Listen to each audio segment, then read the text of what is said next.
Hello guys, welcome back to my channel. ఎలా ఉన్నారు? బాగున్నారా? నేనైతే చాలా బాగున్నాను. మీరు కూడా బాగుండాలని మనస్ఫూర్తిగా కోరుకుంటున్నాను. ఏంటి అనూష, ఏంటి తట్ట బుట్ట ఇవన్నీ ముందేసుకొని కూర్చుంది ఏంటి అని అనుకుంటున్నారా? ఈ వ్లాగ్ మొత్తం చూడండి, మీకే అర్థమవుతుంది ఏంటి అని చెప్పేసి. చెప్పాను కదా, నా బర్త్డే వ్లాగ్లో కూడా మీకు హింట్ ఇచ్చాను. మీకు ముందు ముందు ఒక న్యూస్ రాబోతుంది. నా బర్త్డే కూడా జరుపుకోవాలని అనిపించలేదు అని చెప్పాను కదా. ఎందుకు ఏమిటి అనేది వ్లాగ్స్ తప్పకుండా మిస్ అవ్వకుండా చూడండి. ఒకదాని తర్వాత ఒకటైతే రాబోతుంది, మీకే అర్థమవుతుంది రీజన్ ఏంటో. ఇక ఇక్కడైతే మొత్తం క్లీన్ చేయించానండి. ప్రతిదీ చిన్న స్పూన్తో సహా చేయించాను. అన్నీ క్లీన్ చేసుకున్నాను. ఇప్పుడు అన్నీ ప్యాక్ చేసుకోవాలండి. నన్ను చూస్తే మీకు అర్థమవుతుంది ఎంత టైర్డ్ అయిపోయానో. ఈ పనంతా చేసుకొని పడుకొని లేచి అలాగే కూర్చొని సర్దుకుంటున్నానండి. ఇక మేమైతే ఒక ప్లేస్కి అయితే వెళ్ళబోతున్నాము. ఎందుకు ఏమిటి అనేది ముందు ముందు వ్లాగ్స్ చూస్తూ ఉంటే మీకు అర్థమవుతుంది. ఇక్కడ ఇక అన్నీ సర్దుకుంటున్నామండి. ఆల్మోస్ట్ ఒక 15 డేస్ నుంచి మొదలుపెట్టాం ప్యాకింగ్ అనేది. ఇక మా ఇంట్లో ఇది ఓన్ హౌస్ కాబట్టి మేము ఎలా అంటే అలా పెట్టుకోవచ్చండి. ఇప్పుడు అక్కడికి వెళ్ళి ఆ రెంట్ హౌస్లో ఎక్కడ పెట్టాలి, ఏం చేయాలి అనేది ఏం అర్థం కావట్లేదండి. అసలు నాకైతే పిచ్చెక్కినట్లుగానే ఉంది నిజంగా, లిటరల్లీ చెప్పాలంటే. అసలు ఏంటి ఇదంతా, అంతా ఒక గందరగోళం అండి. మిక్స్డ్ ఫీలింగ్స్, మిక్స్డ్ ఎమోషన్స్ అన్నీ అలా ఉన్నాయి. ఇక కొన్ని అక్కడే వదిలేయాల్సి వచ్చింది, కొన్ని తీసుకొని రావాల్సి వచ్చింది. ఇలా అయితే జరిగాయండి. నేను మా వారు మాత్రమే ఇద్దరమే అన్నీ సమస్తం సర్దుకున్నామండి. కొంచెం ఇంట్లో పని చేసుకోవడము, ఇటు ప్యాకింగ్ చేసుకోవడము, మళ్ళీ ఇంట్లో పని చేసుకోవడం, ప్యాకింగ్ చేసుకోవడం, చూసుకోవడం, రోజు కొంచెం చేసుకుంటూ అలా 15 డేస్ అయితే పట్టిందండి మాకు సామాన్ అంతా కూడా ప్యాక్ అవ్వడానికి. ఇక అలా కొంచెం అయితే చేసుకున్నాము. చాలా వాటిని కొంతమందికి ఇచ్చేసాను, కొన్ని అక్కడే వదిలేసాను. ఇంకా తప్పలేదు, ఏం చేస్తాను చెప్పండి, అన్నీ తీసుకురావాలంటే కూడా అవ్వదు కదా.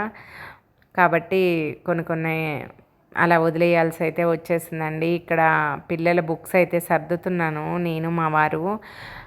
ఇక్కడ కొంచెం చెదల్లాగా వచ్చిందండి ప్యాక్ చేసి పెట్టిన దాంట్లోనే. భయం వేసి మళ్ళీ చెదలు ఇక్కడికి వచ్చేస్తే కష్టం కదా, మొత్తం స్ప్రెడ్ అయిపోతుందని చెప్పేసి మళ్ళీ హిట్ స్ప్రే అంతా కొట్టుకొని మళ్ళీ వేరే దాంట్లో ప్యాక్ చేసుకున్నాను.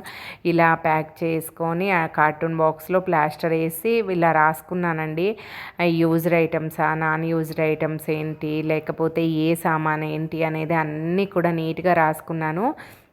ఎందుకంటే నాకు ఇక్కడికి వచ్చిన తర్వాత ఏది ఓపెన్ చేసుకొని ఏది ఎక్కడ సర్దుకోవాలి అనేది ఒక ఐడియా ఉంటుంది కదా, అందుకోసం. మార్నింగ్ నుంచి చేసి ఇప్పుడే ఫ్రెష్ అయ్యి వచ్చాను. వచ్చి ఇలా రిలాక్స్ అవుతున్నానండి. మనసంతా చాలా చాలా గందరగోళంగా ఉంది, చాలా ఎమోషనల్గా కూడా ఉంది, అలాగే చాలా ఎగ్జైటింగ్గా కూడా ఉంది. ఇక్కడ నుంచి అక్కడికి వెళ్ళిపోతున్నామని ఎగ్జైట్మెంట్ అయితే. సొంత ఇంటిని ఇష్టంగా కట్టుకొని 7 ఇయర్స్ అవుతుంది ఇక్కడికి వచ్చి. మేము ఇదివరకు వేరే ప్లేస్లో ఉండేవాళ్ళం. అక్కడ నుంచి ఇక్కడికి వచ్చి 7 ఇయర్స్ అయిపోయింది. ఈ 7 ఇయర్స్ ఇక్కడ ఇల్లు కట్టుకొని అన్నీ మా ఇష్టంగా కట్టుకున్నాం. ప్రతిదీ ఇది ఇక్కడ ఉండాలి, ఇది ఇలా కట్టుకోవాలి, ఈ బెడ్రూమ్కి ఈ కలరు, హాల్కి కలరు అని చెప్పేసి, ఈ పాయింట్ ఇక్కడ ఉండాలి, ఈ సెల్ఫ్ ఇక్కడ రావాలి, అలా ప్రతిదీ దగ్గరుండి పెట్టించుకున్నాను. ఈ ఇంటికి పెట్టిన డోర్స్తో సహా అన్నీ అంటే మేమిద్దరం కలిసి చేసుకున్నాము. అలాంటిది ఇప్పుడు ఈ ఇంటిని వదిలేసి వెళ్ళాలంటే చాలా చాలా చాలా బాధగా ఉంది. చెప్పలేనంత బాధ ఉంది. కానీ తప్పదు కదా, కొన్నిసార్లు మూవ్ ఆన్ అవ్వాలి. ఏం చేయలేము, కొన్ని పరిస్థితులు అలా వస్తాయండి. మన ఎటు తేల్చుకోలేని పరిస్థితి వస్తుంది. అలా మా లైఫ్లో ఇప్పుడు వచ్చింది. కాబట్టి ముందుకైతే వెళ్ళాలి, తప్పదు. అసలు అర్థం కావట్లేదు ఏం చెప్పాలో ఏంటో, ఏం అర్థం కావట్లేదు. చాలా అంటే చాలా చాలా ఆలోచనలు ఉన్నాయి మనసులో, చెప్పలేనన్న ఆలోచనలు ఉన్నాయి. నెక్స్ట్ స్టెప్ ఏంటి, ఎక్కడికి, ఎలా ఉంటుంది, ఎలా ఉండబోతుంది అన్నీ ఆలోచించుకుంటే భయం వేస్తుందండి. అంతా ప్యాకింగ్ అయిపోయింది. రేపు మార్నింగ్ అయితే బయలుదేరుతాం. ఇక మార్నింగే బండి కూడా వచ్చేసింది. ఇంకా సామాన్ అంతా ప్యాక్ చేసుకుంటాం మార్నింగే. ఆ తర్వాత మేమైతే బయలుదేరుతాము. మళ్ళీ ఇక్కడికి వస్తాము, ఎప్పుడు వస్తాము ఏంటో ఏమీ తెలియదు, చెప్పలేము, ఏది చెప్పలేము. అలా ఉందన్నమాట ప్రస్తుత పరిస్థితి. Mixed feelings, lots of feelings. అలాగే బాగా టైర్డ్ అయిపోయామండి. ఆల్మోస్ట్ 15 డేస్ నుంచి ప్యాకింగ్ మొదలు పెట్టుకున్నాం. ఇక్కడ ప్యాకర్స్ మూవర్స్ వాళ్ళు ఉండరు. ప్రతిదీ ఏది ఉంచుకోవాలి, ఏది తీసుకెళ్ళాలి.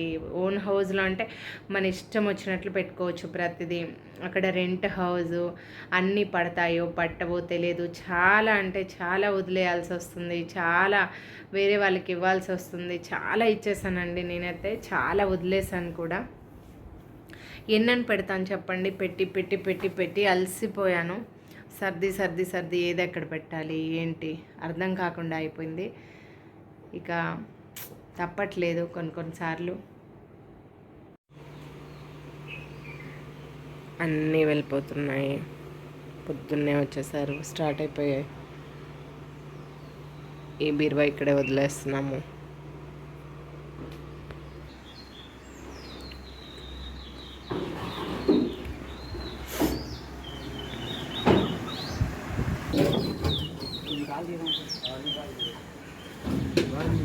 అది కూడా తీతే వచ్చా.